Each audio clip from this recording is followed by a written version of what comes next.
Yeah, so dude, my first time speaking to you, all the way over there in Denmark, right? Sure, yeah, it is. Yeah, I don't know what the fuck happened when you tried to reach out to me.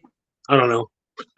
Yeah, it's all It forget. I wasn't. got I got your email from Chase, my brother Chase, Yeah, because through all the years of Hell's Headbangers, he's always the one you were talking to through email. You know yeah. what I mean? That's right. So and but yeah, it's been a while since because hell, as I've talked about on the channel, a bunch of your bands, Church Bazaar, Victimizer, which was my two favorites. But Yep. I wasn't even aware until you said like you've actually seen the channel, like you've seen some of the interviews and stuff. Yeah. How did you find out about the channel? Was it just accidentally, and did you realize that I was one of the guys from Hell's Headbangers, or was it outside Nah, that? I think it was just one of those suggestions, that popped up.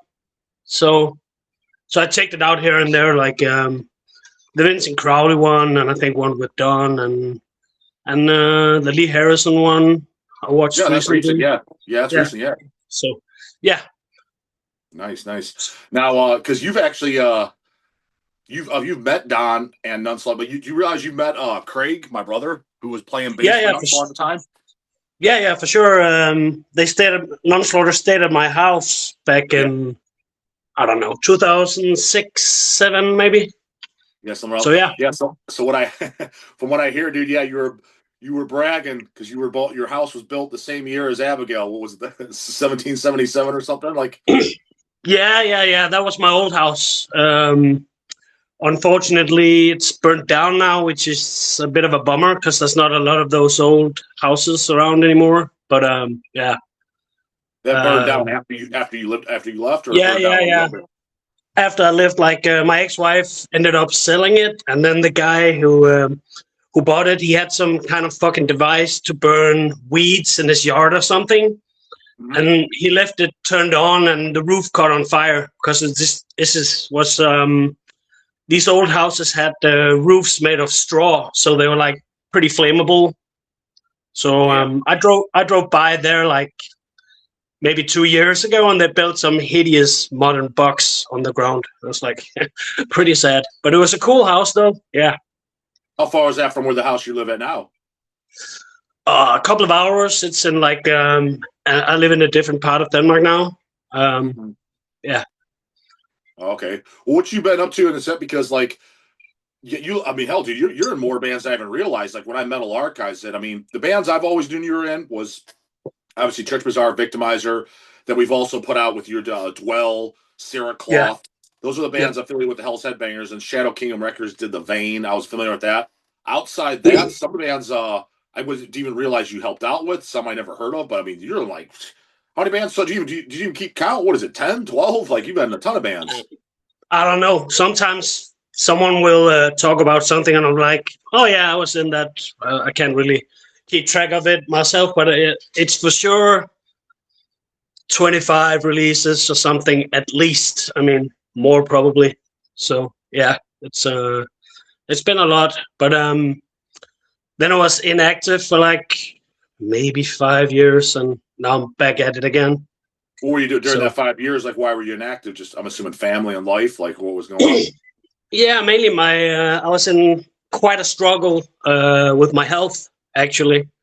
It got quite severe, so I was supposed to get like a double lung transplant. So Yeah. like I was quite sick for like at least 3 of those years.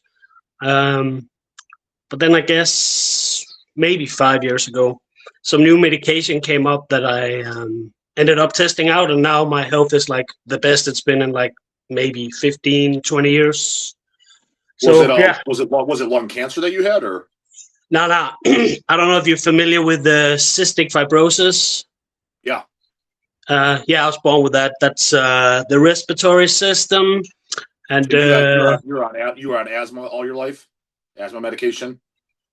now cystic fibrosis medication. It's a bit more complicated, but Oh, it's the okay. lungs and the pancreas. So you develop diabetes over time, like pretty Mhm. much all of us, and then Oh, it's also the digestion shit. Um, so yeah, so that took a while, and then of course I was also married and raised a son, and yeah. And apart from that, to be honest, I had some, shall we say, substance issues ongoing. So yeah, life basically, you know. But Now, your son was that your son? Was that with your first wife, the one that did the cover art and no, stuff? second one, Oh, okay. yeah, Because yeah, so that, I'm correct on that. Your first wife, she's the one that did all the Church Bazaar art, or at least the Evoked or Not, Evil Will Come 7 inch. Correct me if I'm wrong. That was my understanding. Is that no, true? that was her. Sure, yeah, she did that, the demo and the album as The well. Sinister Vilification. Yeah, Okay, okay. So she did basically everything except, which yeah, it all does have a similar look. Which yeah, actually that actually I guess would lead to that question is on the last release you guys did musically and aesthetically, the art, everything. As you said, that big eye. We put that 7 inch out, which I liked the music, but you could yeah, tell that being your last release, it was going in a different direction from every angle. Again, from the aesthetic look, the art, the music. Well, yeah, why was that? And then you guys kind of like called it quits. Like, yeah. Let's see. Like, I think most of the lineup was changed first of all, so that would have been like a little bit of the musical direction thing. Because for some releases, we had two guys from Sweden on board, and then before the last release, the last 7 inch, we switched to like all Danish members. So it was mhm. someone else in charge of writing the music. So yeah, maybe that was it. I guess I don't know. Whose idea was it for the 7 inch art? Because it's like completely different aesthetic and look. Uh, I think we just wanted something else because, like, obviously, by that time I was divorced from that wife, and we didn't really talk anymore or anything. Okay, okay. So So you, even yeah, by then, okay, by then you were already done too. I didn't realize it by then. yeah, sure. So that was it. I can't even remember now why we broke up after that last 7 inch. I can't even fucking. We tried Yeah, to reform again, and that fucked up as well. Like bad luck. yeah. Because I was going Um, to ask that. So you have no idea why Church Bazaar threw in the towel, like what the end result was. You don't remember?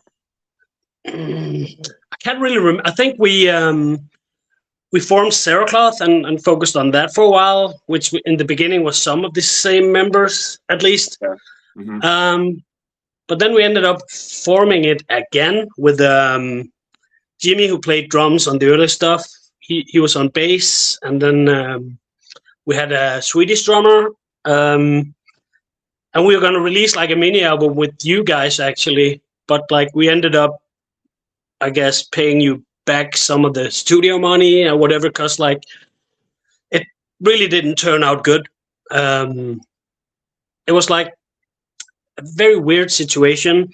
Like we went to Sweden and recorded it, and everything was all good, but then the producer disappeared, and like he lived in like that studio, and he did if he didn't pick up his phone, and that was in Sweden, like you couldn't get a hold of him, and it took like 8 months, and we got someone else to mix it from the States.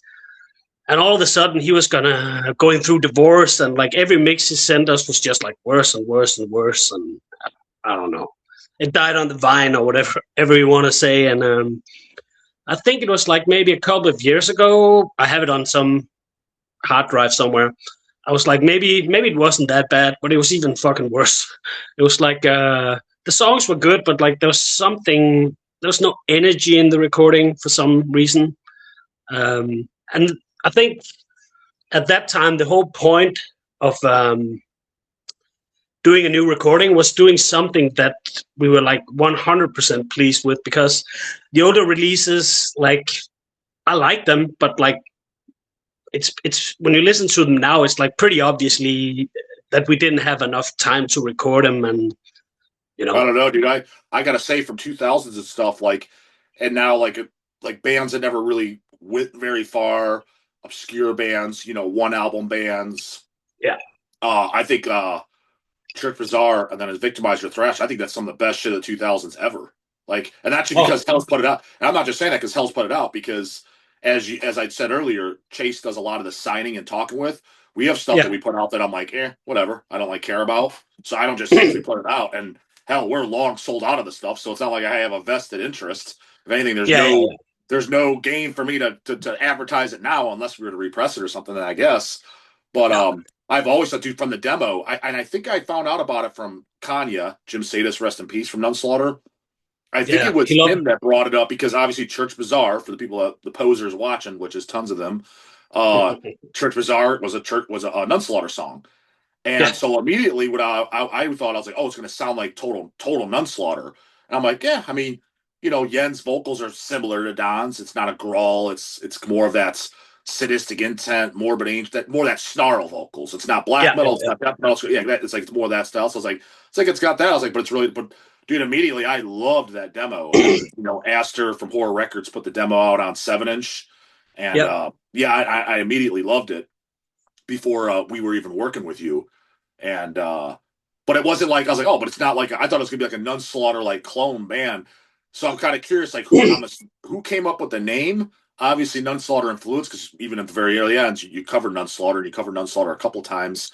And why a Nunslaughter song name for the band, but it wasn't a direct like because a lot of bands if they do like a Carcass song name or something, it usually sounds Mhm. a lot like Carcass.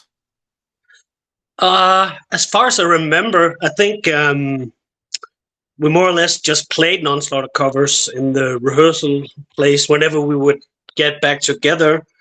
Um, Well, let me maybe that tell you, was. I'm curious. I'm curious from all the way from Denmark because you got to remember, Nunslaughter's a local band to me, and they're friends of mine. Yeah, I've been friends. I've been friends with them since like 2000, so like 26 years. yeah. So I've known Don. I think I met Don in 2000. But it's just funny looking away all the way over in Denmark. You guys, especially then, Nunslaughter was much smaller, more underground. They only had shit. I don't even know if Goat was out yet, but Hell's and Holy and Fire and maybe Goat was. What is your guys' outlook, like yourself and stuff, from the band Nunslaughter? Like you're looking at like why Nunslaughter? What was your guys' opinion of like how were you looking at them? Like they're just these absolute underground legends, or Yeah, for sure. I think I read some interview with maybe in Tornado, John from Denial of God's scene.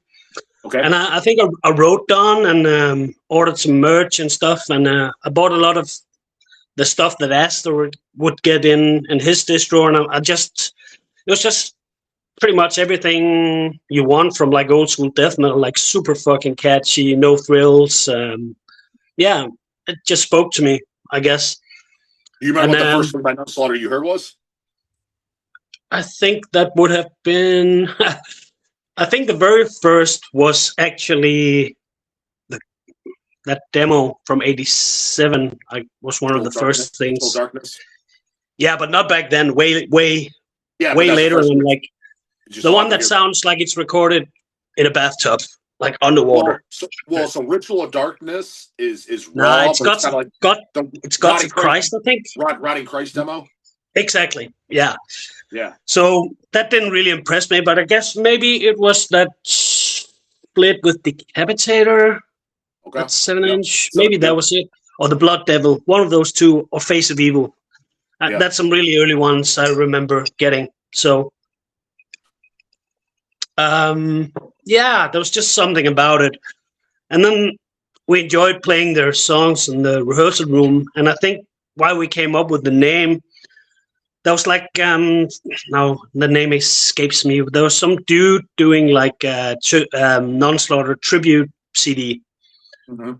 and I think I spoke to him somehow, and yeah, we agreed that we should get along, be on the compilation, and we just needed like a band name. So yeah, and then we just ended up working on our own songs, which became the demo, and yeah, went from there pretty much. And Naturally. when did you first play with Nunslaughter? Was it that '06 or whatever when they stayed at your house? Because I thought you played with them like twice, maybe. No, we played with them that one time, but I've also I've done guest vocals for them like a couple of times as well. In In Denmark, or where would that have been? Yeah. in Sweden, and yeah, in Denmark as well, including one time that I don't even remember being there, but someone recorded it. So yeah, it happened back in Okay. my drinking days. Back in my drinking days. So yeah. Yeah, But they're I didn't realize you ever did guest vocals for him on stage for him. I mean, I didn't know yeah, that. yeah, I did. But yeah, we always thought they were a great band. Still do. Still a fan for sure. Have you still been, have you been able to keep up all the years with all their shits? I don't really keep up with 7 inches because that's a format I don't really listen to a lot these days. It's more of a novelty thing, you know. Now I take it a day where I just listen to 7 inches, but Yeah. I have like all the albums and stuff. I'm up to date with them for sure. Oh, so So you have because the most current is Res the Color Ripping Death. yeah, You own yeah, that one? sure, yeah, Okay. it's good. Goat is probably my favorite, but I think they're like high quality, and I'm gonna see them live this summer as well. They're playing Magic Festival here in Denmark. So Nice. So yeah, yeah, that'll be funny because you'll be able to catch up with Dom then at least because you haven't seen him yeah, in yeah, years in person. yeah. It's been a while since I saw him. Last time I spoke to Don was at the same festival, and Jim was still alive then. Yeah. So How did you hear about Jim dying? Was it just through the internet or somebody told you? Like maybe like somebody I emailed you or maybe Don on Facebook or something. okay. I knew he was sick, Yeah. for sure. So, because I didn't really keep. I was like, I would consider Jim a friend. Like I've met him like a bunch of times. He stayed at my house, like one of the funniest guys I've ever met. You know, but Oh he no. wasn't he wasn't into the internet thing. So, No. um, yeah. So we always talked up. Yeah, we gotta speak on the phone, and never amounted to anything, unfortunately. So, um, but I remember fondly the last night when we saw some Judas Priest cover band playing at an after hours bar, and yeah, like we always did, talked about porn movies, like always really funny. So yeah, Mm.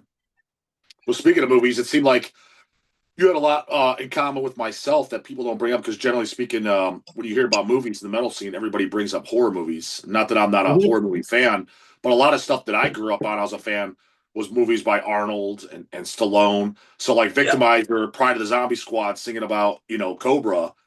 yeah, I knowing you were a fan of that, I was like, I thought that automatically clicked with me because I was like, there was no other bands were singing about that stuff. No other bands. It was always horror movies. I was like, oh, okay, that's what just fall. yeah. I'll just be in a sheep, following what everybody else is into. I heard Craig told me when he met you, or maybe I misunderstood. You have the Cobra tattoo. That Yeah, yeah, I got that. where is that at? Here I think. And it's just the album, the cover with him in the sunglasses and the or is it the Yeah, and the gun. Yeah, yeah, okay. sure. Yeah, I always like that. I think that's an underrated Stallone movie, even. You know, not one that people talk about. I think it's one of his best. 100%. So what? And the hilarious line, dude, is I even used it on the channel reference on my channel many times, and you guys using the lyrics of Pride of the Zombie, the torn shirt where he tears the guy's shirt off, clean up your ass. Yeah. It's fucking hilarious. That's Some people have no idea. Like, what are you talking about? I was like, dude, you never seen Cobra? yeah. You're out of your mind. Yeah. Well, it's only for the selected few, I guess. So yeah, yeah. I grew up on those action movies. Love them. Watched Predator yesterday with my son, actually. So So prior to that, when was the last time you watched Predator? Prior to yesterday? yeah, I watched that a couple of times each year. But Okay. we watched that awful new Predator Badlands on Friday, and Dude, it was like, yeah, that's the only one I haven't seen. And generally speaking, when a Predator comes out, I'll at least watch it because the character. But the same here. previews look so goddamn bad that I was like, I don't know if I can do it. This one was basically like watching someone play a PlayStation game for like What it looked like. 100 It looked like minutes. that. Yeah. It was like absolute dog shit. So, and there's a lot of bullshit about the predators talking to each other and stuff like that. And I don't want to see that. Yeah. Like the Same. original one was so cool because back in those days, like you didn't really fucking know. Like it was obviously an action movie, but also some sort of horror movie, I guess. Like, Or yeah, 100%. yeah. Same with the first Terminator. Like I was scared to death when I was a kid when I watched that. It has some slasher elements, even I think. Sure. So yeah, So what did you like more as a whole? Did you like Arnold more or Stallone? I think Stallone is definitely the better actor. Hmm. But Arnold is maybe more of a has more of a presence, or whatever you want to say. It depends on what mood I'm in. I mean, the best movie of all those would be, for me at least, the first Terminator and First Blood, and then Predator, and then they're like Commando, which is objectively speaking not a good movie, but it's a cool movie, if you know what I mean. I do know. Yeah. I've seen it Not- many. I own it, and I've seen it. I'm not going to go as far as saying I've seen it 100 times, but it's way up there for sure. I can tell you that. How many times I've yeah, seen it? yeah. Same here. It's Like like if you were to mention any scene, I would know exactly what you're talking about. same here. Any Commando, I would know it immediately within 2 seconds what you're talking about. Any scene. Yeah, it's super entertaining. So, But yeah, and they yeah. don't make him like that anymore, though. Like most new action is fucking garbage. I haven't seen too many new movies in general, and part of the reason is like again back in the day with action movies, it was kind of the at least for me as a kid, like you didn't have to even see the previews. You just heard Arnold's doing a new action movie. You're like, oh, I'm going to go see it. Like it just Yeah, automatically you heard Arnold action, go and see it. At least that's what I yeah, thought. And now it's like, who are even the stars? I mean, maybe The Rock, I guess. yeah. I don't really care. Yeah, Uh, so I'm saying like I don't even know who the guys are. I was like, it's just a bunch of guys that I was like, I don't know, just the so-called stars is nobody that interests me. nah, they don't have that staying power or charisma, and there's just something about that quote unquote toxic masculinity or whatever the fuck they call it today. That it was just like Yeah. it was so cool. Just so it was larger than life almost.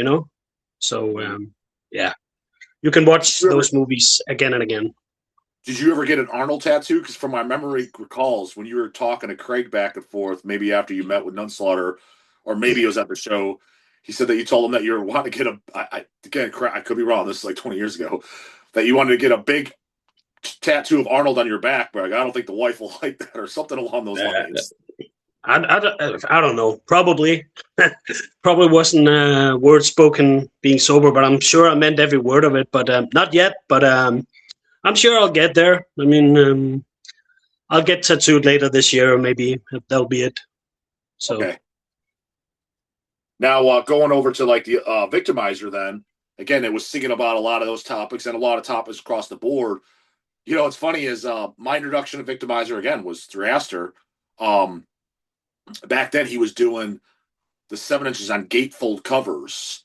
yep, And the reason I bring that up to people that are watching that are out of the loop, it's like back then, dude, 20 years ago, it was very, very rare to see a 7-inch record have a gatefold cover, not the fold out, the standard just fold over covers, but an actual gatefold jackets. I think the first thing I ever saw was either the Abysmal Grief 7-inch he did, or there was the Church Bazaar.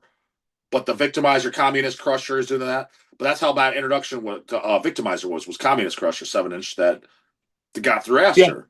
And yeah, I loved it so much. It's funny because I thought the worst song on the 7-inch was the title track, Communist Crusher.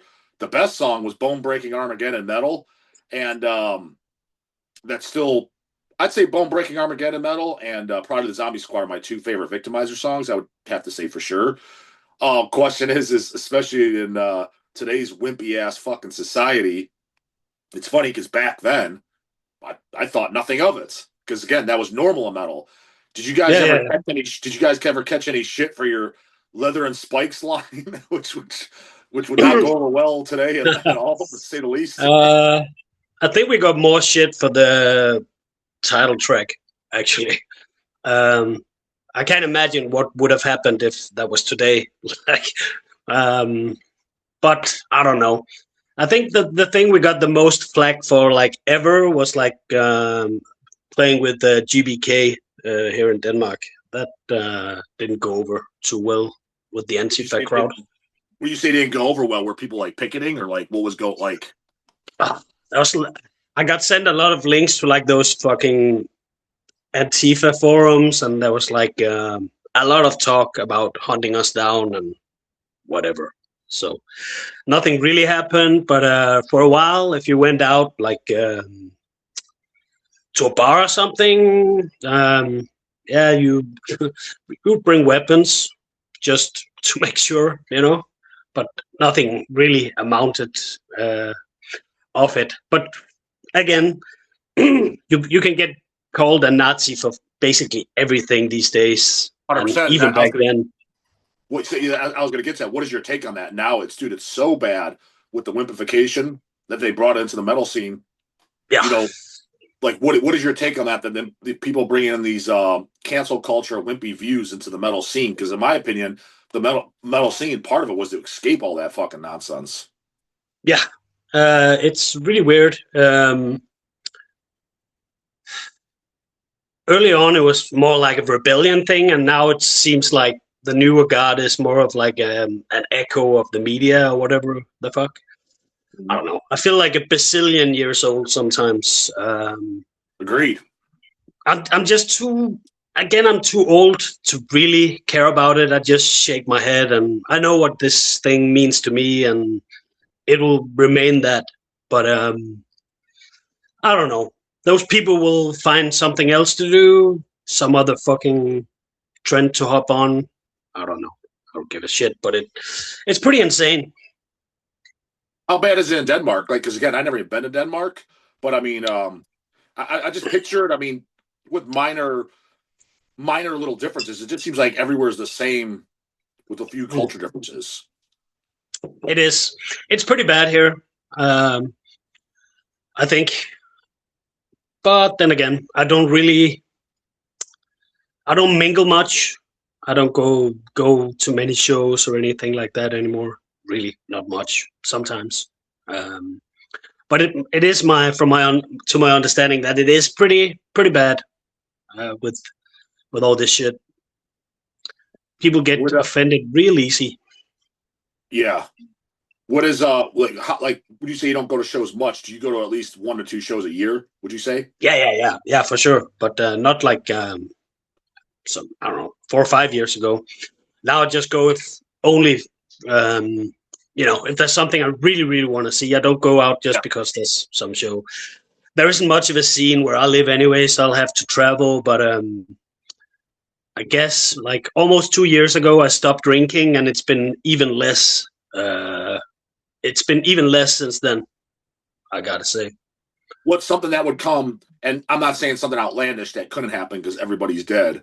What's a show that is possible to happen because they're still active or they could do it? If it was to come through Denmark in your area, that you would say, if that came to my area, I would definitely go. What is something off the top of your head? You're like, I would definitely go to that.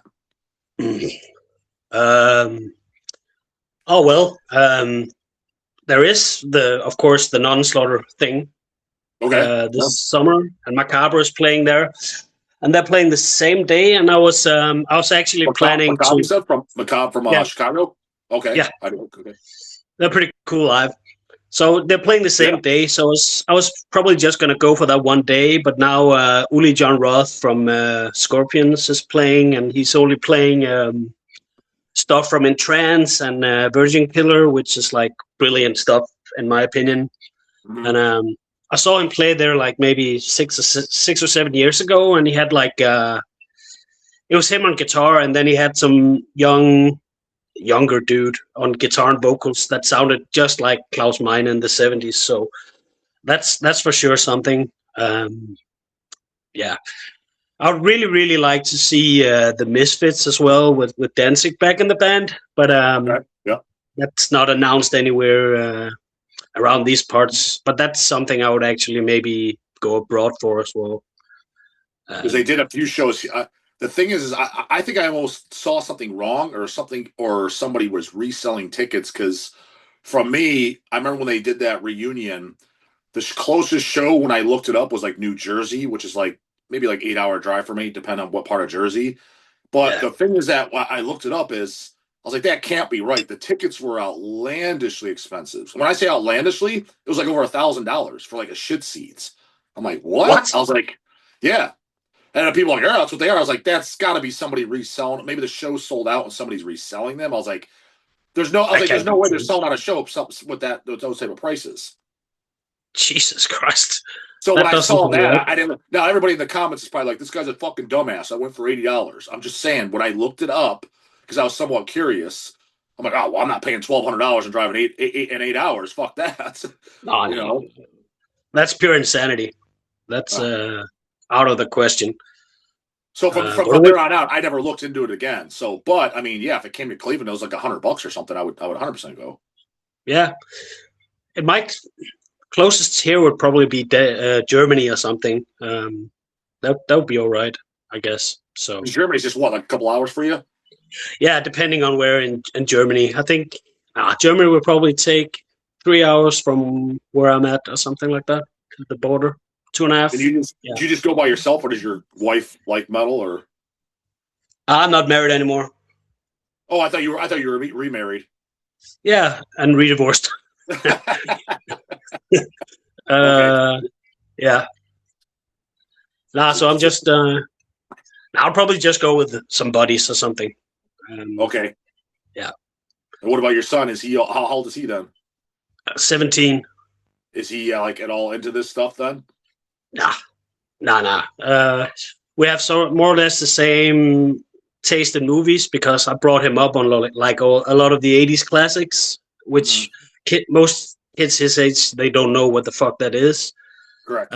But nah, like music, he likes the same garbage that kids his age mostly like. Yeah. I feel like a dinosaur when I listen to his music. I'm probably like what my parents were like, but popular music or whatever you want to call it has never been worse than now. I mean, it's It's all yeah, right. it's just like this auto-tune mumble rap bullshit. So nah. But once and again, there's like songs from his childhood that he remembers. Like we were in the car yesterday, and he put on "Man Behind the Mask," Alice Okay. Cooper. So he Okay. likes a few songs, but he's not into metal at all. So I don't never try to push it on him either. Yeah. No, I agree. I think you should get into it organically. Otherwise, you're probably just going to eventually get out of it anyways if you're not. Yeah, exactly. Yeah. Yeah. Well, so has he would he even be able to name any one of your bands? Like if somebody said, "Yeah, what band is your dad in?" Was he be able to name a single one? Yeah, for sure. He was wearing a Serocloth t-shirt yesterday. Oh, So okay. Okay. I think, I make records and all that. And I told him yesterday I was going on YouTube, and for someone his age, he's like, "Oh man, how many followers?" I'm like, I don't know, like 20 something thousand or whatever. Yeah. Was he impressed by that, or was he like, "Oh, that ain't shit"? Yeah, he thought it was real. He thought it was real cool. Like he helped me. I'm hopeless with fucking technology, so he helped me hook up this thing because I wanted to use my computer, and he's like, that fucking computer, it looks like something from 40 years ago in Russia on that webcam. You got to do it like this and that, and help me out with the lighting and stuff like that. So yeah. Okay. Yeah, he likes that. So yeah, nice. So you'll probably watch this then. Yeah. He told me to send him a link. So okay. He'll probably be stoked that he's mentioned. Sure. Yeah. Well then, so now you said you're in a new band now. Well, another new band. What have you been up to? Then at the moment, are you in two projects now or just the one? I think you said yeah. I'm in two projects. I'm in Perditions which is like a band here in Denmark with two other guys. We did like one self-released mini CD, and then we did, I think in late 24, we did a mini LP and mini CD on Ustu Malagam's label, Headkick Music. And right now we're recording again. We just recorded drums for 7 tracks. Next weekend will be guitars and bass, and then I'll do my vocals when that's done. So yeah. So that's one of the projects, and then I'm also in like a kind of like, how do you want to say it, an international kind of studio project with some guys from Australia and Finland. So Yeah, I saw because you sent me the link for that. Well, you sent me the song. You said not to share yeah, with anyone. How does that work then? Because you guys being from completely different. I mean, hell, have you even ever been to Australia? yeah, 3 times. Oh, have you? Okay. Well, you guys played Yeah. there, or you just went there as like what bands of yours played there then? Nah, I haven't been down there. I've just been there on vacation. Like my Oh, first okay. honeymoon was in Australia, and Giro from Nocturnal Graves, and Hmm. he used to play in Destroyer 666, whatever. Yeah. He was supposed to do a Victimizer release, so I was in contact with him. So we stayed with him and his brother, and Okay. just kept in touch with them, and I got to know a bunch of other dudes down there. I was down there in 2023. Stayed with like some different people, and I stayed with Giro for like I think a week. And he was like, "Yeah, I'm doing this death metal project with Steve from Crucifier. So maybe you'd try to record some test vocals for it or something, see what comes up." So I had like a pretty bad head cold, but we recorded like just one song, and I ended up like, yeah, Steven liked it and offered me to join, and yeah, so yeah, I'm in the band, and we did like one demo a couple of years back, and we just did a mini album. It's gonna be out on Dark Descents Hmm. uh, in the American market, and then Extremely Rotten Productions for Europe. Oh yeah, yeah, David. Yeah, he's your neighbor there. Yeah, he lives in Copenhagen though, like 4 hours away or whatever. But Ah, yeah, okay. yeah, yeah. So, but it's strange because Giro was the one who got me in the band, and he's not in the band anymore. Actually, he just quit after this mini album. But now we have like Jared from Destructor, who I believe is also working with you guys. So, Yep. but I'm playing with like three guys I've never met. On bass, we have Tommy from Desecracy from Finland as well. Oh I've yeah, never yeah, met, yeah. yeah, I've never met any of those guys, but we work well together. And my next Australian trip, I'm for sure gonna hook up with those dudes. When is like when are you going to Australia next yourself? What? When do you think you're going to Australia next? Um, I was actually supposed to go right around now, but the thing is, the earlier you book the tickets, the cheaper they are. And my father got very ill, and he passed away in January this year. Sorry to hear that. So, yeah, it was pretty harsh. So now it's postponed. I'm guessing I'm gonna wait till it's winter here or early fall, because then it'll be summer there and it'll be nice to escape the cold. So It's winter right now in Denmark. It's winter, right? Like it's cold yeah, there right now, right? So you're gonna wait yeah, for it's next. cold. It's almost over. So you're talking about next year, or Now the end of this year. probably the end of this year. Yeah, Yeah, yeah, okay. that'll make the most sense. So, Yeah, because it's but I'll cold as go. hell in Australia right now. It's cold as hell, from what I understand. I mean, no, it's warm right now, but it's cold when we our winter. It's warm. It's opposite. Yeah. It's Yeah. opposite. Yeah. So that's why I usually try to go when it's winter here, because it's like so fucking dark and cold and depressive.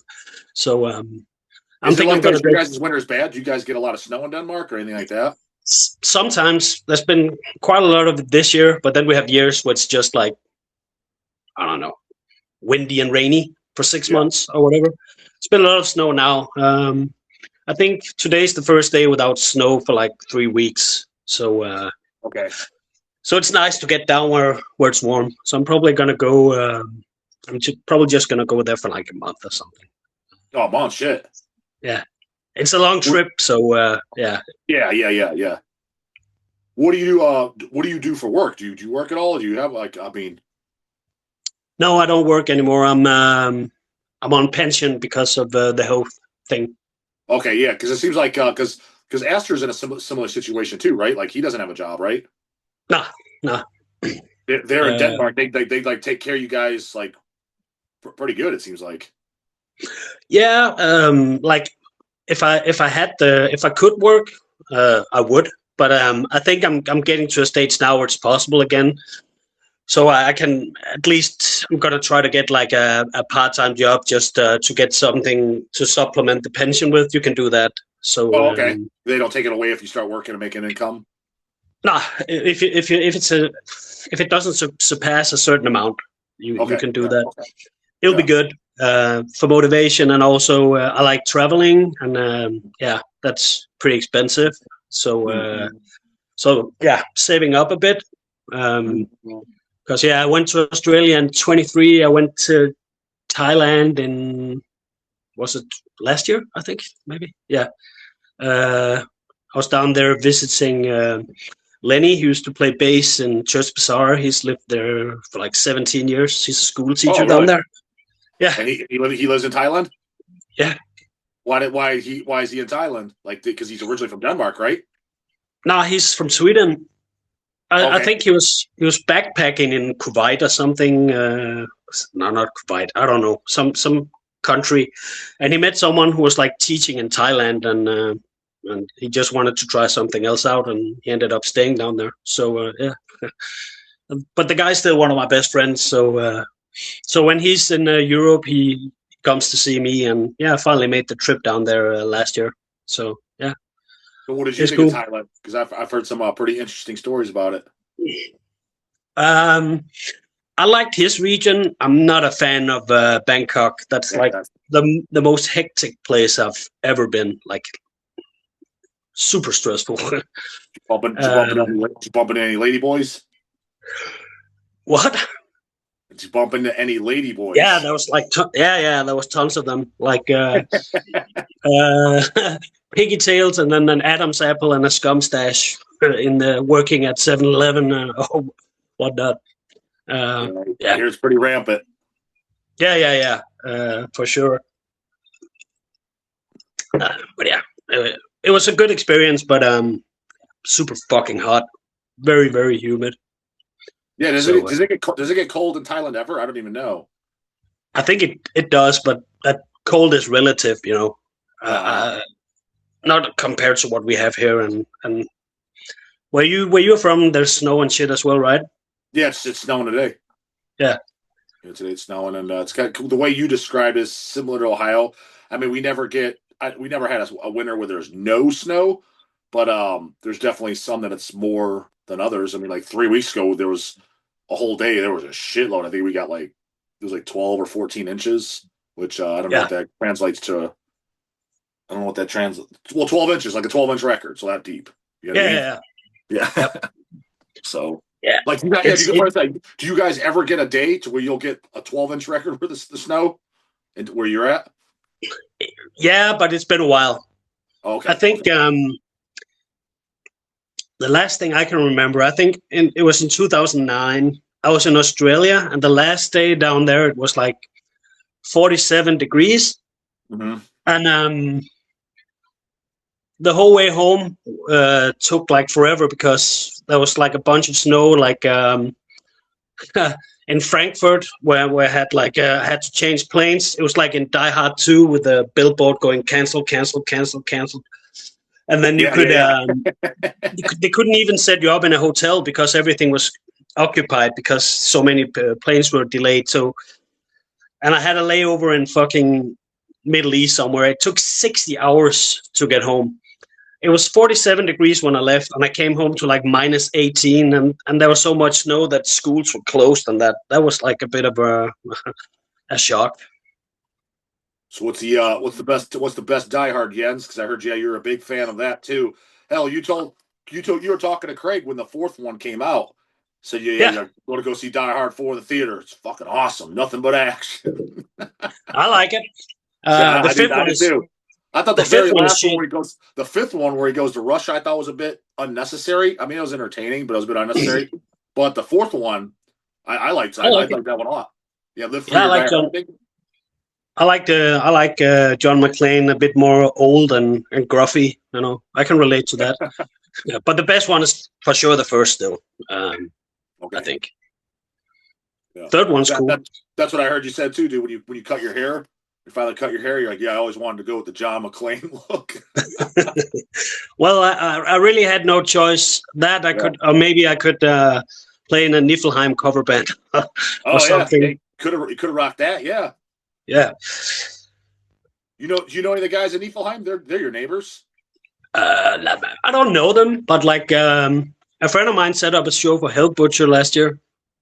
The Niflheim vocalist, his new band. Yeah. Mm-hmm. So yeah, friendly guy, cool band. So Okay. yeah, huge fucking Iron Maiden fanatic. That's what every single person says. Yeah, Because I've never met the guys. They say, yeah, the brothers, like the biggest Iron Maiden fans ever. But dude, I don't know. Like from what I heard the two brothers, like I think it's the brother. They hate each other. Like they live literally not on speaking terms. no, they recorded an album that's probably not gonna be released because they couldn't agree on the mix or something. I don't get into the girl gossip, but just me being a fan, that seems pretty extreme, especially his brothers. Like, do you have any idea what it seems like that they're sworn enemies over? I mean, like, arguing is one thing because with Hell's Headbangers, me and my brothers own it. It's me, Eric, and Chase. You know what I mean? We own it. And then Craig was our brother. He worked for us for a while, and that was in Nunslaughter. Yeah. We've never gotten to the point where someone hates each other to where you're not even on speaking terms. So I was like, what the hell do they do? I have no idea, but as far as I know, they've been living together for many years as well. And I mean, I don't know. Maybe they just got sick of each other or something. Well, I can see that. Though. I mean, I think all of us are sick of each other too at Hell's.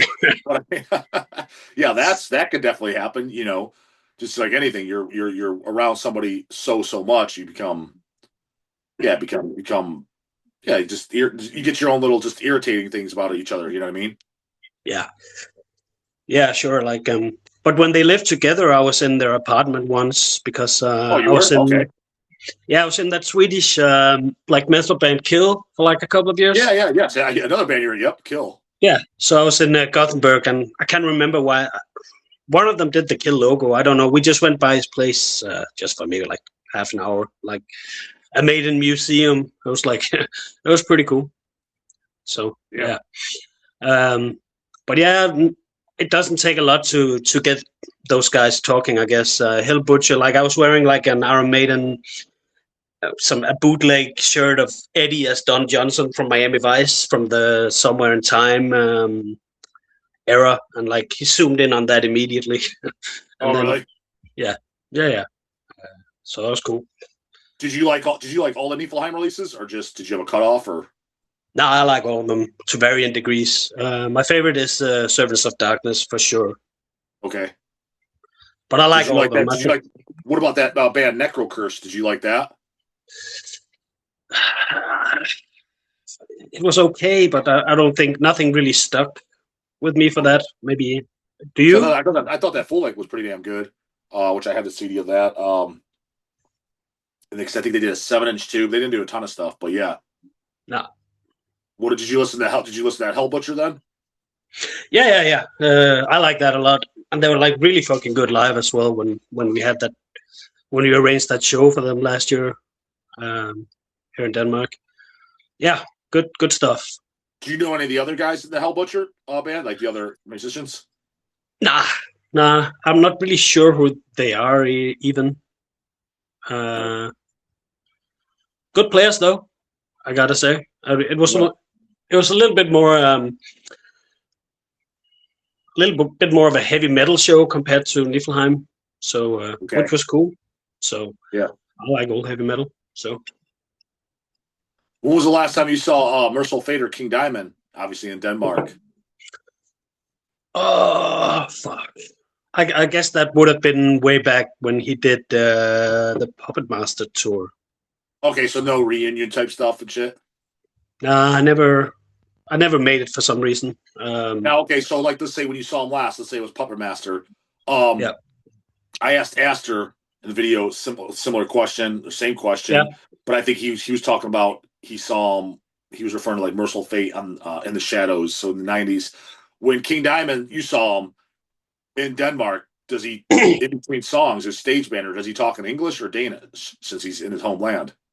Danish. It was funny. Like he played 3 gigs here, and we went to all of them. And like in the smallest town where he played, I think John and Ustu and me and some other dudes, we just posted up in the parking lot around the venue in the afternoon and just drank beers and in the hope of meeting him. And he actually showed up, and we got talked to him for like maybe 5 minutes, and he signed our records and stuff. Like, real nice guy. I know. Of course, told him about that 1777 house, Oh, which I lived in at the time, what did which he was cool. say? I was just like, yeah, you better, you can invite grandma over for a cup of tea or whatever. Yeah, laughed about that. He was friendly, and like he was wearing like the worst outfit I've ever seen anyone, but he could carry it for sure. You know, like button up sweatpants and then cowboy boots and a leather jacket with fringes and a backwards cap. Now that's not how he got on stage. No, for sure not. That was just his civilian wear. Yeah. Yeah. So that would been. I've actually only seen Mercyful Fate once, and I didn't like it back then. I gotta be embarrassed to say, but I gotta be honest. Which they supported Metallica, which was one of the first shows I ever went to when I was like 16, maybe. So I seen Merciful Fate, yeah, just in 1999. I mean, I saw those comeback things. I don't even know if that counts. this was a bit. This was in '92, I think, maybe. Yeah, I saw them on the 92 or 99, and I loved it. Mm-hmm. Yeah, they played the last time they played here. They played Copenhagen, but that's such a huge festival, and the tickets are like $1 million. But I kind of regret it because that year they had Merciful Fate, Judas Priest, Iron Maiden, and Emperor, I think. Okay. So, but we're talking like just for the ticket, maybe 700. Yeah, and yeah, I could see that for that all those type tier bands. That sounds about right. Yeah, and then beers are like beverages are like fucking, I don't know, $12 or whatever. It's like insane. Yeah. So yeah. Now, did you like all the albums by King Diamond and Merciful Fate, or did you have a cutoff? Like, did you like the '90s ones? Because I personally do, but a lot of people don't. Or at least, especially older guys, I should say. There's definitely some. I wouldn't say stinkers, but that's only in because they're King Diamond albums, if you know what I mean. Mm-hmm. I think I don't have a cutoff because I have, of course, the first five I like perfect. And then I actually like Spider's Lullaby, but mostly half of it. That's really some of his better material, I actually think really good. And when I don't like Voodoo and Graveyard very much, but then I do like House of God and Puppet Master. But I think Give Me a Soul Please is by far his worst album or whatever. Okay. I haven't really listened to it a ton either. But you have it. No, I actually don't. No, so that's the only one you don't have. Yeah, it would be. Yeah, I have the other ones on CD at least, and all the classic ones on LP, of course. Okay. Yeah. Okay. Yeah, it's just funny because I asked that question, even asked her because I own tons of Merciful Fate and King Diamond boots.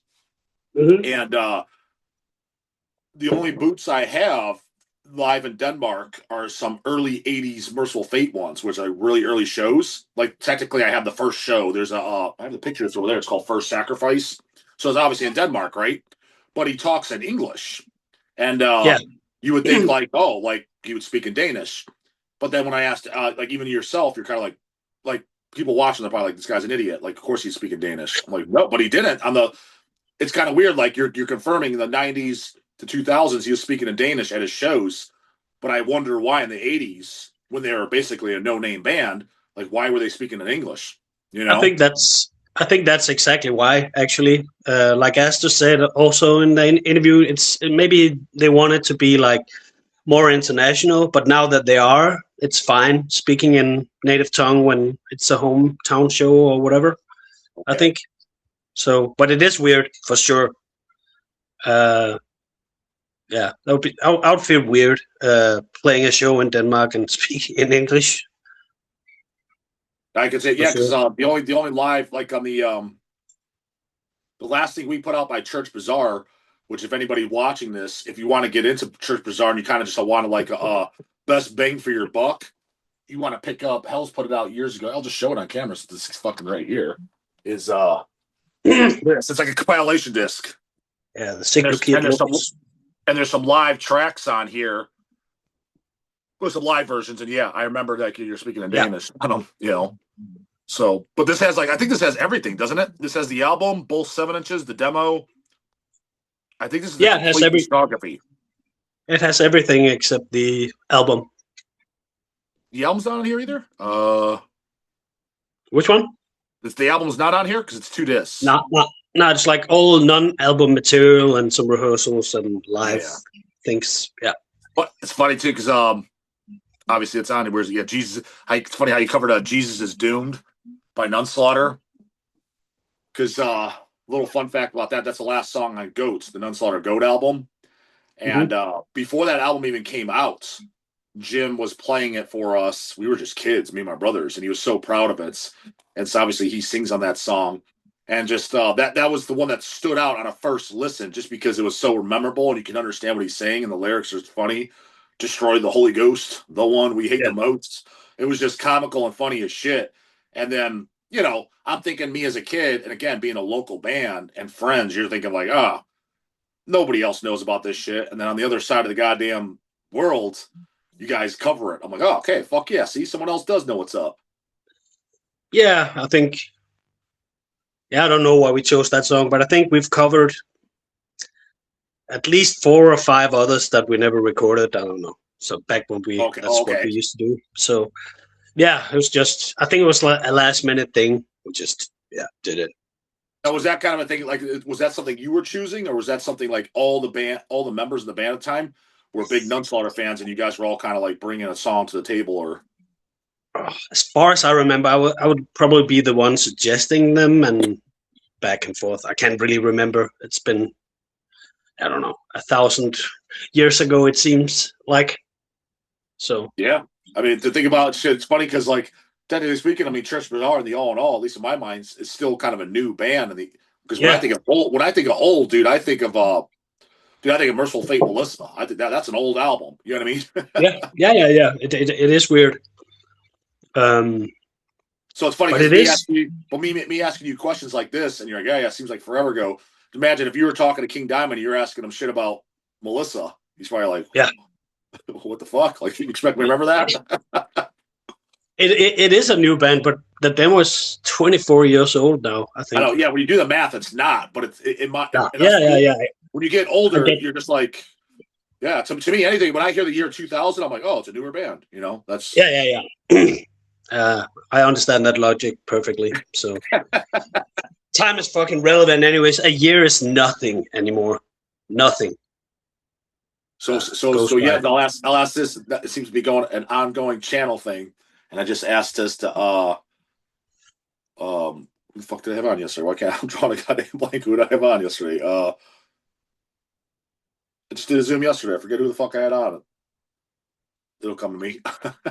Anyways, I asked the same question because I had this situation pop up. I'm curious what your answer is. If you bump into a younger person, right? Yeah. And if you said to them, "Hey, how long have you been going to shows?" And if they're like, long time. And if you're like, oh, okay, like how long are we talking? They're like, like 5 years now.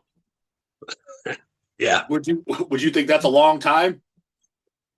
Not really, no. Maybe if they're like 16 years old, 17, it's long to them. But she was 21. She's like, I've been going since I was 16. I'm like, oh, so that was like COVID. I was like, that was like yesterday. That's not long ago. Yeah, I would reply like Paulie Walnuts and the Sopranos. Welcome to the NFL, rookie. So pretty much. Yeah. So yeah, that's why when I talk about this stuff, I think because like Victimizer, which did you start first? Which band started first, Church Bazaar or Victimizer? Victimizer.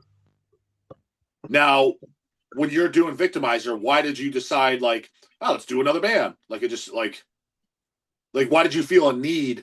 Because you already have Victimizer, you're doing it. Like, why did you feel you need to do another band? Most of the bands I've been doing has not been in where everyone lived in the same space. So rehearsals and meeting up was like a sort of rare, maybe a monthly thing. So I guess it was just to pass time and play with other people as well. So yeah.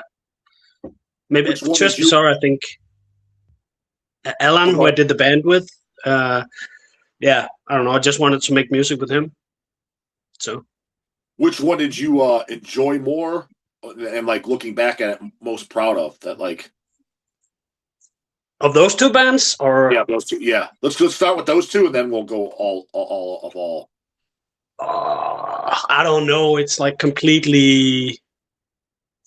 I probably feel a little bit more connected to Victimizer for some reason because it was like the first, not my first band, but the first one who started going anywhere and like started to get the hang of it or whatever. And it was like a lot of crazy times in my life has been around that band with Just Bizarre as well, of course. But Victimizer was more of a main thing. Where Just Bizarre back then was more of a side project almost, kind of. So, but both of them are like I view them as part of my history, and I'm proud of them both. Even though it's not everything that I like equally much, but yeah, part of my history, part of my DNA, or whatever you want to say. So, What was your first? Because I was under the impression that it was either Church Bazaar or Victimizer was your first band. What you just said that Victimizer wasn't. What was your first band then? like I was in a couple of other bands, like a local death metal band that I don't think we. I think we maybe wrote one song and played like a D side cover, and that was it, pretty Okay. much.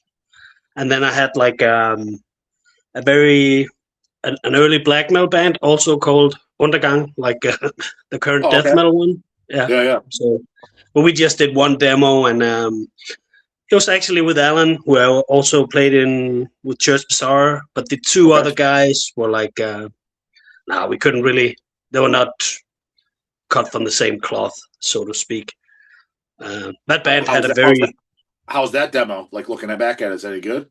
nah, it's crap. Like, Okay. not we couldn't really play, and I couldn't really sing, but you know, the will was there at least for the two of us. The other two guys weren't on the same wavelength, but it was like weird. Officially, the band never broke up. I just we were at the drummer. We rehearsed at his house, and they were going to try out some new material.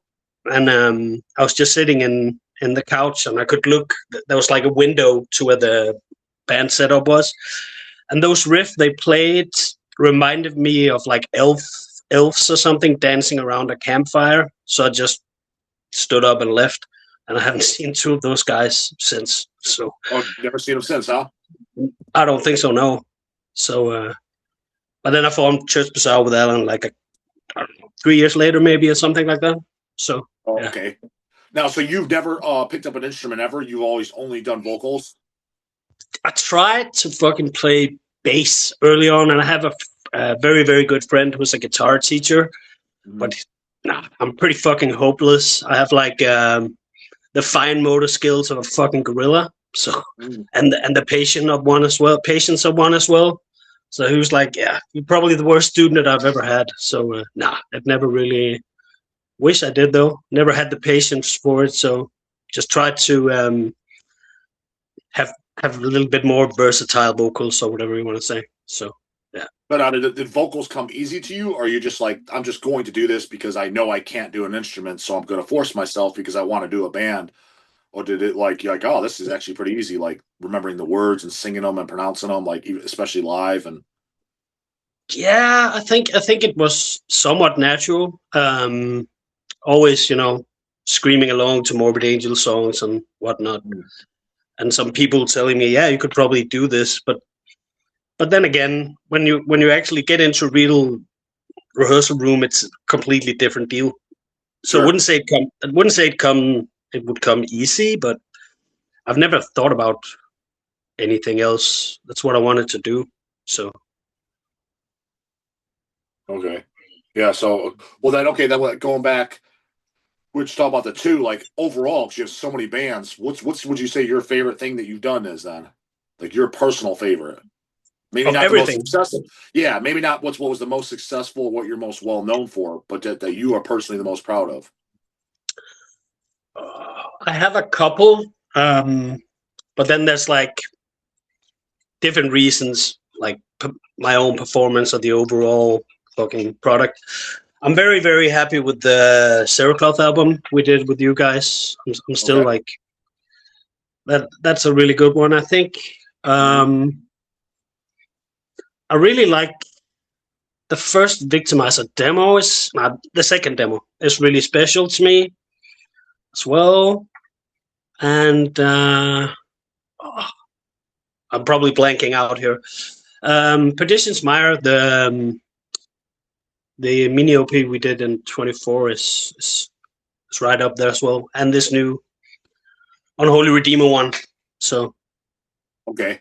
Are you running out of ideas or anything like that when it's, cause especially with over so many different bands, but they're pretty much, I mean, they're all at least dark topics. I guess the only one that's it had outside different topics is kind of Victimizer. But yeah, other than that, they're all kind of more just macabre and dark. And you kind of running out of ideas, especially not to repeat. And since they're technically different bands. yeah. I mean, you can't really. Inspiration is not there all the time, but when it is, it is. You can't really force it. It doesn't get easier with time. But the two bands I have now, they're like completely different topic wise as well, and vocal wise as well. So I wouldn't say I'm running out of ideas. Lyrics are a little bit hard. I mean, I write them all in Perdition's Mire, but then in Unholy Redeemer, it's I write about 50% of them, and the other guys do some as well. So I just do the arrangements. So yeah. With any of your bands, have you ever been in the States at all? Nah, so never. what about even that? Because you said you went to like Australia as a tourist. Have you ever been to the U.S. just period for anything for the tour? Like, No. I've thought about it, but I'm not really. I'm not too sure I could get in there. I don't know. oh, do you have a criminal background? Yeah. I have some shit. Depends on some stuff, especially for a visa, like a band visa, might be difficult. Yeah, but as far as personal tourists, I think it's hit or miss. I think. Even in Australia, it was fairly difficult last time.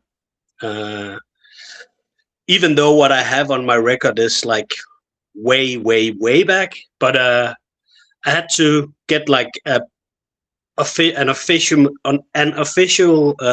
transcript of the sentence papers and get it translated by like either a lawyer or a teacher or whatever. And I had to write an essay about what I've learned from it and all of that, blah blah blah. It took a while. So yeah, and I guess they're even more harsh in the States. At least now it seems like with the last couple of years with Orgy back in there. I guess he hates the hates the foreigners or something. At least that's what they say. I don't know. I don't follow any of that shit, but I know it is becoming more and more difficult. But hey, your boys, Denial of God, I'm flying them in. Yeah. I heard. So that's cool. You're aware of that information, huh? Yeah. You're gonna have to watch all those videos, do the Hell's Headbangers warehouse videos with them hanging out, and because they'll be there, the day before. So yeah, for sure. I'll put all that up on the channel because I did that last year. I did my first show last year, but yeah. So the Hell's all that footage I put up on the channel. You know what I mean? Mm-hmm. So you have to watch from the sidelines. When is that again? August 1st. Tickets in the description box for anybody that's interested. Yeah, it's pretty soon. It is kind of come soon. Yeah, the time fucking flies. 100%. Yeah. So right now, just waiting for their visas to be approved. Pretty confident that they will be. But those were sent off. Shit, I think they sent them off the first of the year. I think it was the first week of January is when they sent them in. I know the government did. They replied back to the lawyer agency and they said that that everything was received. So now it's just in processing. So right now, it's just sit back and wait for. Well, better be approval. A little bit nerve-wracking, I reckon. I mean, I'm pretty confident with them. I mean, I'd be more nervous if it was like, again, let's say that there was guys were denied in the past or they had any things in their background that could get denied. I'd be a little bit more worried, but it seemed like, and talk with the lawyer looking at it, it seemed like, it seems pretty, because that's all they do is this agency, that's all they do is visa approvals for bands, and they're like, yeah, it looks Yeah. pretty damn good. Like it'd be fine. So that gives me peace of mind. So they're not so strict when it's just for tourist stuff. I mean, I would think not, because realistically, for visas, at the end of the day, even though they're never going to say this, at the end of the day, all it is about money, dude. That's all I care about. Mm-hmm. So for a tourist, I would think not, because as long as you're not causing any riffraff, you're technically bringing money into the country, because you are going to be spending money, you know? Yeah, for sure. So yeah, but it would be cool to go. Like I've often thought about it. Maybe someday. But yeah, you technically have never tried to and were denied. No. I just heard about it getting a little bit more complicated. So yeah, I mean, since it was in the back of your mind with that, now would probably not be your best first time try. Nah, it wouldn't. But even it's so far back. But who knows how long they look back. And it was basically just charging for like a bar fight gone wrong or whatever. And in Australia, I would have thought they would given me like a free cowboy hat. It was like a fucking. It was built by convicts or whatever. So yeah. Would you ever be consider leaving Denmark like a King Diamond did, like you going to Australia or Thailand, like since you go on other places, or do you absolutely love Denmark to live? Yeah. I would, but the thing is, like, other countries don't have the fucking health system we do here, and there's a lot of medication and stuff like that I would have to pay out of my own pocket, and that's not happening. It's like hundreds of thousands of dollars a year. Sure. So otherwise, I wouldn't mind. Australia would be a dream place to live for me, except for the fucking dangerous animals everywhere, but I love it down there. Well, for you to consider, like me, an outside looking in, because Denmark seems kind of cool, like, but you being there your whole life, what about the country do you not like? Because obviously, if you would consider leaving, there's got to be things you don't like. What are things you don't like about Denmark? The grass is always greener, so I don't know. I wouldn't say I don't like it here. I do like it here. I don't know. I just like, maybe it's because I've lived here all my life. If you live somewhere else, it'll be the same after a while. I don't know. I don't hate it here at all, for sure. What I do like about it is, of course, in my case, the health system and whatnot, which is good. And it's a good place to live. It's been a good place to grow up. So no complaints really. I don't know. Is it true? Don't you guys have like one of the lowest crime rates in like all countries? Used to, maybe. It's getting up there. It's getting there for sure. Worse. Are you guys allowed to have a gun in Denmark? No. So you can't no matter what, there's nothing you can do to get a gun. You can't get a license, nothing. I think you can, but then it's a process. I think you have to join like a gun association or something, and for the first couple of years you can only have your gun stored there in a locker or something. Okay. And I think it's only for hunting and whatnot. I'm not really too sure. So, but no, you're not allowed to have guns at all. So no. What do you feel about that? It would be cool to have just for self-defense. But then again, I've never been in a situation where I needed a gun. So, but funny because that's a topic over here. I don't give a shit, man. It doesn't matter to me. People get all pissed off and stuff. That's a topic you can literally get people yelling and screaming in a room about. Yeah, like no guns, and it's just like, dude, chill the. And the guy's always yelling about it. You've literally, other than going to a shooting range or hunting, you've never used it in your life. So it's like, how in danger are you? Yeah, now I wouldn't really give a shit. Like nobody would break in here. Like I live on the first floor. You'd have to go through like 3 doors, and who in their right mind? I have nothing here of value except fucking records, and they're worth nothing to the average. Yeah, the average fucking burglar or whatever. So correct, yeah. And I don't know. I don't go out. I stay in the house the most of the time, or just go out to hang out with people and shit like that. I don't know.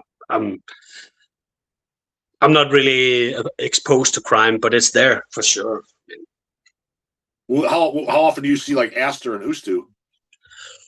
Oh, that's been a while. Like usually we just run into each other at that festival, and then we have like on Messenger like a thing with stupid memes and stuff like that we usually like more or less every day, every other day.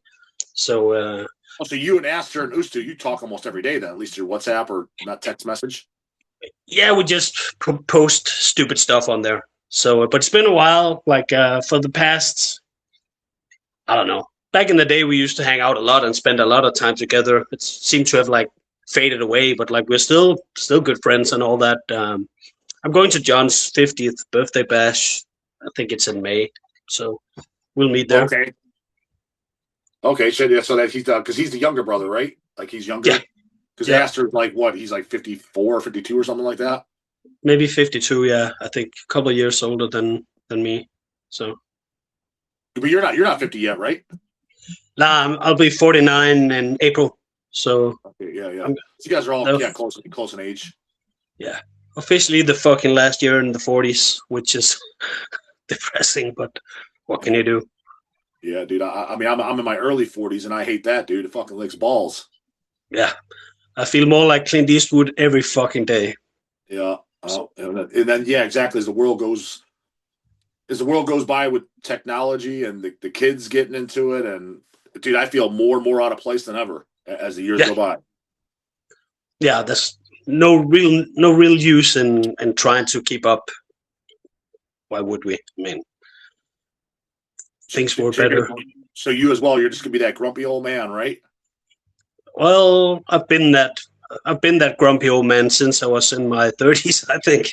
So, but yeah, now I have the gray to match it. So, yeah, I feel like fucking Clint Eastwood in Gran Torino, like yeah, more for each day.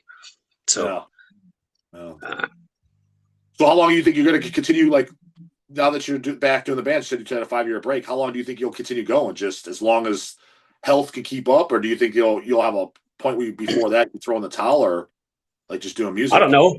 Like I have no immediate plans. I'm pretty fired up right now. Like yeah, like you still have a lot of passion to do it then. Yeah, for sure. That's basically what keeps me going. I've just been way more how do you say it, off the grid than back in the day. I do it mostly just one of the reasons to stay sane. Pretty much, I use it to channel a lot of shit. Sure. You know. Yeah. So that's good.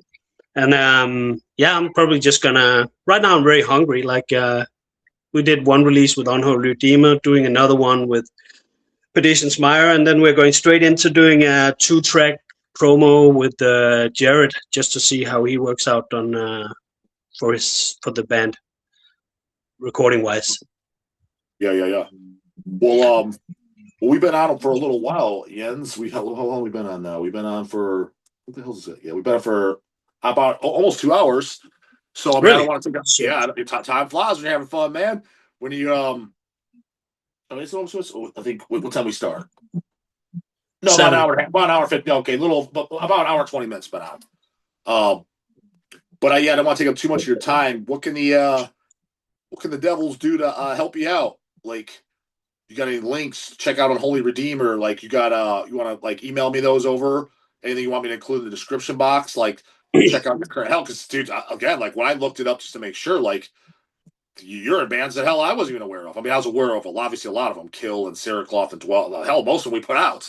So, but I mean, you were definitely in stuff where I was like, fuck, I didn't even know about this. So if I didn't know about it, I know most people watching, they don't know about it. So what can we do to help you out? Like, what can you provide? What do you need? What they need to sign up to a band camp? They need to what can we do? Yeah, check out Victimizer on Bandcamp, and the same with the Unholy Redeemer, and keep an eye out for the new releases. If any label would be interested in the new Victimizer, hit me up. Oh, that's not Dark Descent isn't doing that? No, they're doing Unholy Redeemer. Okay, I thought they were doing both. Okay. No. No, we don't really have a label for that. And we're just gonna send it to maybe a handful, and if that doesn't pan out, we'll just do like a self-release CD. It doesn't really matter.